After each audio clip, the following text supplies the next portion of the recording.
గురువుగారు ధనుసు రాశి వారి రాజకీయ భవిష్యత్తు ఎలా ఉండబోతుందో తెలియజేయండి. ధనుసు రాశి వారికి 50% శుభలితాలు రావడానికి అవకాశం కనిపిస్తోంది. ఈ ధనుసు రాశి వారికి కూడా మొన్నటి వరకు కూడా గురువు బలంగా ఉన్నాడు. ఇప్పుడు గురుబలం తగ్గినప్పటికీ కూడా పంచమ వ్యయాధిపతి అయినటువంటి కుజుడు చతుర్థ పంచమ భావాల్లో సంచరించడం వల్ల వీరికి పూర్తిగా ప్రతికూల ఫలితాలు రావడానికి అవకాశం కనిపిస్తోంది. జన్మరాశ్యాధిపతి చతుర్థాధిపతి అయినటువంటి గురువు షష్టమ భావంలో సంచరించడం వల్ల సమాజంలో తగినంత గుర్తింపు రాక ఇబ్బంది పడేటువంటి సూచన కనిపిస్తోంది.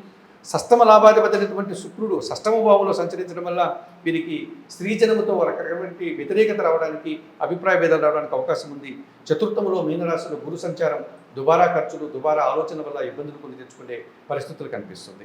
ఈ ధనుసు రాశి వారికి ఈ నెల రోజుల్లో ఈ మే మొదటి వారం నుంచి జూన్ మొదటి వారం వరకు ముఖ్యంగా రాజకీయ నాయకులకి కుజుడు గురువు శుక్రుడు గురువు ప్రతికూలంగా సంచరిస్తూ ప్రతికూల ఫలితాలు అందిస్తున్నారు.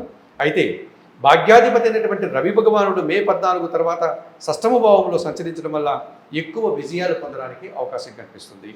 ఆ రకంగా వారు వృషభ రాశిలో రవి సంచారం వీరికి రాజకీయమైనటువంటి భవిష్యత్తుని, రాజకీయమైనటువంటి గెలుపుని ఇచ్చేటువంటి అవకాశం ఈ రవి అందిస్తున్నాడని చెప్పవచ్చు. సప్తమ దశమాధిపతి బుధుడు చతుర్థ షష్టమ భావాల్లో సంచరించడం వల్ల బ్యాంకు లావాదేవీలు కానీ, ఆర్థిక వనరుల విషయంలో కానీ వీరు బలాన్ని పుంజుకోగలుగుతారు. తృతీయాధిపతి అయినటువంటి శని భగవానుడు తృతీయములో సంచరించడం వల్ల జన సహకారం బాగా ఉంటుంది. సమాజంలో గుర్తింపును తెచ్చుకోగలుగుతారు. దశమ భావంలో కన్యలో కేతు సంచారం వల్ల దైవబలానికి వీరి పేరు ప్రఖ్యాతులు, వీరి నిరాడంబరత, వీరు చేసిన పనులు గుర్తింపును తెచ్చుకుని ప్రజలంతా కూడా వీరికి సహకరించే విధానం కనిపిస్తుంది. ఈ రకంగా 50 నుంచి 55% ధనుసు రాశి వారికి ఈ రవి బుధుడు శని కేతువు అనుకూలంగా ఉండడం వల్ల శుభఫలితాలు అందుకుంటారు. విజయాలు పొందడానికి అవకాశం కనిపిస్తుంది.